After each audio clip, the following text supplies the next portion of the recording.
अहम खबर, भारतीय इश्तियाल अंगेजी में जख्मी होने वाले मजीद 2 बहादुर सपूत शहीद। एसपीआर के मुताबिक 6 और 7 मई को भारतीय जहरियत के दौरान दोनों जवान जख्मी हुए थे, जबकि मुसल्लह अफवाज के शोहदा की तादाद 13 हो गई है, जबकि 78 दौरान ड्यूटी जख्मी हुए। हवालदार मोहम्मद नवीद और पाक फिजाई के सीनियर टेक्नीशियन मोहम्मद अयाज अस्पताल में जेर इलाज थे। दोनों एहलकार 6 और 7 मई के दरमियानी शब भारतीय इश्तियाल अंगेजी में शदीद जख्मी हुए थे। मजीद तफसीलात जान लेते नुमाइंदा बोल न्यूज़ सलमान अवान से। सलमान, अपडेट कीजिएगा। जी बिल्कुल, शोहदा के हवाले से तफसीलात जारी कर दी हैं आईएसपीआर ने और बताया कि 6 और 7 मई की दरमियानी शब भारत की जानिब से सब जानते हैं कि बुज़दिलाना कार्रवाई के दौरान बिला तख्तीस खवातीन, बच्चों, बुजुर्गों को निशाना बनाया। इस दौरान मादर वतन का भरपूर दिफा किया पाकिस्तान की मुसल्लह अफवाज ने। और अब जैसे कि 2 बहादुर सपूतों ने दौरान इलाज जामे शहादत नोश किया है और इसके बाद अगर हम कुल मिलाकर बात करें तो मुसल्लह अफवाज के शहीद एहलकारों की तादाद 13 हो गई है, जबकि 78 एहलकार फराइज के अंजाम दही के दौरान। शुक्रिया सलमान अपडेट करने के लिए। वज़ीर आज़म शहबाज शरीफ का मार्का हक के दौरान ऑपरेशन बुनियानुल मरसूस की फ्रंट लाइन का दौरा। वज़ीर आज़म मार्का हक के दौरान ऑपरेशन बुनियानुल मरसूस में शरीक अफसर और आला सिविल अस्करी क़यादत भी वज़ीर आज़म के हमरा हैं। अपडेट कर रहे हैं वज़ीर आज़म शहबाज शरीफ का मार्का हक के दौरान ऑपरेशन बुनियानुल मरसूस के फ्रंट लाइन्स का दौरा। वज़ीर आज़म ने मार्का हक के दौरान ऑपरेशन बुनियानुल मरसूस में शरीक अफसरों और जवानों से मुलाकात की है। आलमी बैंक के सदर अजय बंगा ने कहा कि सिंतास मुआहदा मुअत्तल नहीं किया जा सकता। मुआहदे में मौत की इजाज़त देने की कोई शिक नहीं है।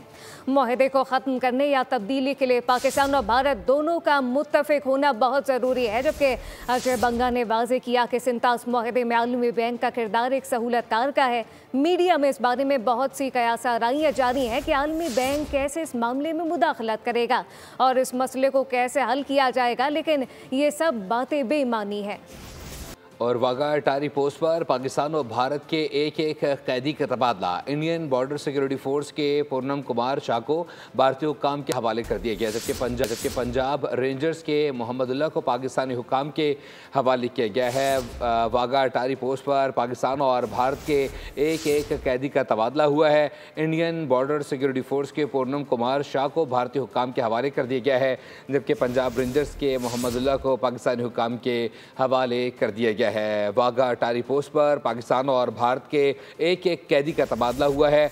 इंडियन बॉर्डर सिक्योरिटी फोर्स के पूनम कुमार शाह को भारतीय हुक्काम के हवाले किया गया है, जबकि पंजाब रेंजर्स के मोहम्मदुल्लाह को पाकिस्तानी हुक्काम के हवाले किया गया है। अपडेट कर रहे हैं वाघा अटारी पोस्ट पर पाकिस्तान और भारत के एक कैदी का तबादला हुआ है। इंडियन बॉर्डर सिक्योरिटी फोर्स के पूनम कुमार शाह को भारतीय हुक्काम के हवाले कर दिया गया है, जबकि पाकिस्तान दहशतगर्दी के खिलाफ अहम किरदार अदा कर रहा है। अमरीकी सदर डोनाल्ड ट्रंप का पाकिस्तान को खराज तहसीन कहा कि पाकिस्तान और अमरीका का दहशतगर्दी के खिलाफ एक मजबूत इत्तेहादी बन चुके हैं। ट्रंप के बयान ने वाज़ेह कर दिया कि भारत दहशतगर्दी को फरोग दे रहा है, जबकि पाकिस्तान इसके खिलाफ खड़ा है। मार्का हक, ऑपरेशन बुनियानुल मरसूस और दहशतगर्दी के खिलाफ पाकिस्तान की आलमी फतह। अमेरिकी सदर डोनाल्ड ट्रंप ने पाकिस्तान के हक में बयान दे दिया। रियाद में यूएस इन्वेस्टमेंट फोरम 2025 से खिताब में ट्रंप ने कहा, पाकिस्तान ने दहशतगर्दी के खात्मे में अमेरिका का भरपूर साथ दिया। एबे गेट हमले में दाइश के दहशतगर्द की गिरफ्तारी पाकिस्तान के ताउन से मुमकिन हुई। पाकिस्तान अमेरिका का काबिल एतमाद इत्तेहादी है और दहशतगर्दी के खिलाफ अहम किरदार अदा कर रहा है। ट्रंप के बयान ने वादे कर दिया कि भारत दहशतगर्दी को फरोग दे रहा है, जबकि पाकिस्तान इसके खिलाफ खड़ा है। ट्रंप के बयान से बैनुल-अक़वामी सतह पर यह बात वादे हो गई कि पाकिस्तान अमन और आलमी तहफ़्फ़ुज़ में कलीदी हैसियत रखता है। आलमी सतह पर पाकिस्तान को दहशतगर्दी के खिलाफ मौसर ताकत के तौर पर तस्लीम किया जा रहा है। और ऐलान जंगबंदी के बाद भारतीय लीडरान समेत सहाफ़ियों ने अमरीकी सदर के बयान को मुस्तरद कर दिया। ट्रंप को शदीद तनकीद का निशाना बनाया। भारतीय सियासतदान प्रकाश अम्बेडकर ने कहा कि अमेरिका ने सीज़ फायर का ऐलान किया और भारत को खबर तक न हुई। लीडरशिप मुकम्मल तौर पर नाकाम हो चुकी। कांग्रेस के पवन खकेड़ा ने कहा कि ये मोदी सरकार की नाकामी है कि सीज़ फायर की खबर हमें अमरीकी सदर से सुननी पड़ी। बदनाम ज़माना भारतीय सहाफ़ी अर्नब गोस्वामी ने कहा कि ट्रंप का दावा मुस्तरद करता हूँ कि भारत और पाकिस्तान के दरमियान जंगबंदी हो गई। हमारा मीडिया सिर्फ मोदी और भारतीय अफवाज की बात बात मानेगा, बाहर वालों की नहीं। जबकि दिफाई माहिरीन ने कहा है कि ऑपरेशन बुनियान मरसूस के बाद से मोदी ने शर्म के खौफ से ट्रंप से सीज़ फायर की अपील की और फिर मुकर गया। मोदी की खामोशी साबित करती है कि फैसला दिल्ली में नहीं, वाशिंगटन में ही हुआ।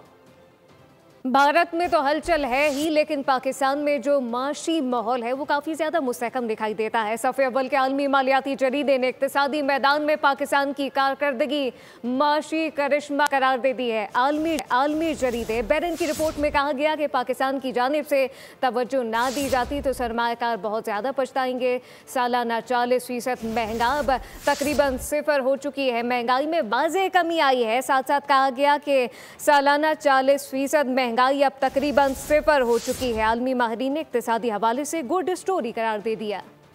25 करोड़ 50 लाख आबादी वाला ये मुल्क गुज़श्ता 2 साल में माशी करिश्मा बन चुका है। आलमी जरीदे बैरन की रिपोर्ट ने पाकिस्तानी इक्तिसादी तरक्की को हैरत अंगेज करार दे दिया। रिपोर्ट के मुताबिक कराची स्टॉक एक्सचेंज इंडेक्स 3 गुना और पाकिस्तानी यूरो बॉन्ड्स की कीमत 40 सेंट फी डॉलर से बढ़कर 80 सेंट हो गई है। शहबाज शरीफ की हुकूमत सितंबर में आई। IMF से 7 अरब डॉलर्स के इस्तेहकाम के माहदे पर दस्तखत किए। 2 अरब डॉलर से ज्यादा की रकम पाकिस्तान को जारी भी की जा चुकी है। आलमी इक्तिसादी माहिरीन ने भी पाकिस्तान की सताइश की है। माशी माहिर खालिद सलामी के मुताबिक भारत से तनाज़ा पाकिस्तान की माशी बहाली मुतासिर नहीं करेगा। अलबत्ता मुल्क की अपनी कमज़ोर बुनियादें माशी बहाली की राह में रुकावट बन सकती हैं। वॉल्टन कैपिटल मैनेजमेंट की चीफ इन्वेस्टमेंट ऑफिसर एलिसन ग्राम ने कहा कि सबका ख्याल था कि श्रीलंका की तरह पाकिस्तान भी दिवालिया हो जाएगा। और स्टेट बैंक को IMF से दूसरी किस्त मौसूल हो गई। IMF ने 1 अरब डॉलर पाकिस्तान मुंतकिल कर दिए। रकम EFF प्रोग्राम के तहत मौसूल हुई। स्टेट बैंक की जानिब से अहम खबर सामने आई है। रकम 16 मई को ख़त्म होने वाले हफ्ते के स्टेट बैंक के ज़खायर में ज़ाहिर हो गई, जबकि IMF किस्त से ज़र मुबादले के ज़खायर में इजाफा मुतवक्के है। स्टेट बैंक के ज़खायर 1 अरब डॉलर से ज़ायद बढ़ने का इम्कान है। माहिरीन ने कहा है कि किस्त मौसूल होने से रुपये पर दबाव में कमी आएगी। ज़र मुबादला ज़खायर में बेहतरी से मौशी एतमाद बहाल होगा। प्रोग्राम के तहत पाकिस्तान को मजमूई तौर पर 3 अरब डॉलर मिलने हैं। मौशी इस्लाहात पर अमल दरामद के बाद IMF ने किस्त जारी की। वज़ीर सनअत और तिजारत सिंजाम अकरमुल्लाह धारेजो ने सक्कर में पाकिस्तान आर्मी के commandant 34 wing brigade air Asad के हमला ड्रोन हमले में ज़ख्मी फयाज जाफरी के सूबाई वज़ीर और ब्रिगेडियर असद ने डॉक्टर को ज़ख्मी फयाज जाफरी को बेहतरीन इलाज मुआवजे की फराहमी की हिदायत की। इस मौके पर ब्रिगेडियर असद ने कहा कि अफवाज पाकिस्तान ने हमेशा दुश्मन के नापाक इरादों को नाकाम बनाया। जाम अकरमुल्लाह का कहना था कि पाक फौज की बेहतरीन जवाबी कार्रवाई के बाद गीदड़ भपकियां देने वाला दुश्मन खामोश हो चुका है। पाकिस्तान आर्मी की जानिब से ड्रोन हमले में जख्मी बच्चे के खानदान को माली इमदाद और राशन भी फराहम किया गया।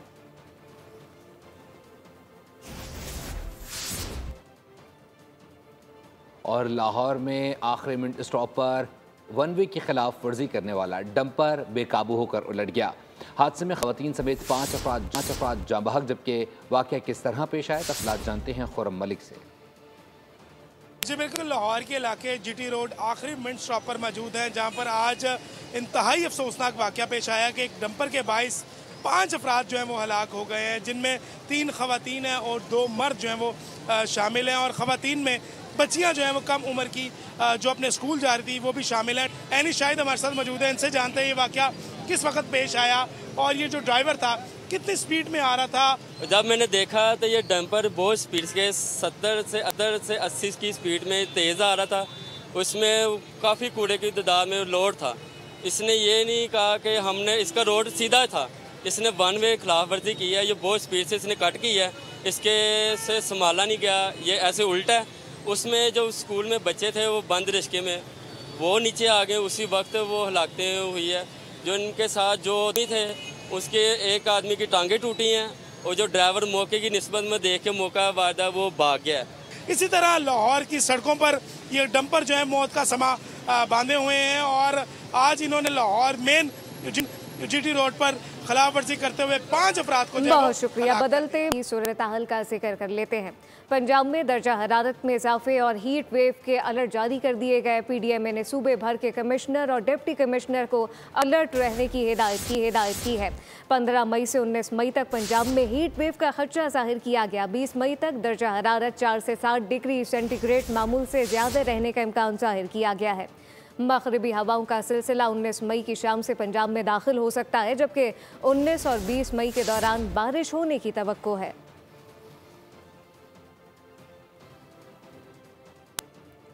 और कौमी टीम के साबिक कप्तान मिसबाउल हक को पाकिस्तान टेस्ट टीम का हेड कोच बनाए जाने का इम्कान है। हेड कोच के लिए सकलैन मुश्ताक का नाम भी सामने आया था, लेकिन मिसबा ओहदे के लिए फेवरेट हैं। साबिक क्रिकेटर बासित अली ने मिसबा को हेड कोच बनाए जाने से मुताल्लिक ट्वीट भी कर दिया है, लेकिन पीसीबी की जानिब से तस्दीक नहीं की गई है। मिसबाउल हक 2019 से 2021 तक पाकिस्तान टीम की कोचिंग कर चुके हैं। पीसीबी ने मिसबाउल हक समेत 5 साबिक क्रिकेटर्स को गुज़श्ता रोज़ ओहदे से फारिग किया था। साबिक कप्तान सरफराज अहमद को भी बोर्ड में अहम जिम्मेदारियां मिलने का इम्कान है।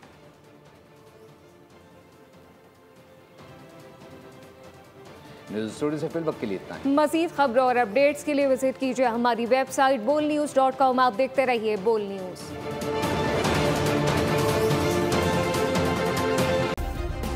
सब्सक्राइब करें और बेल दबाएं ताकि कोई खबर रह न जाए।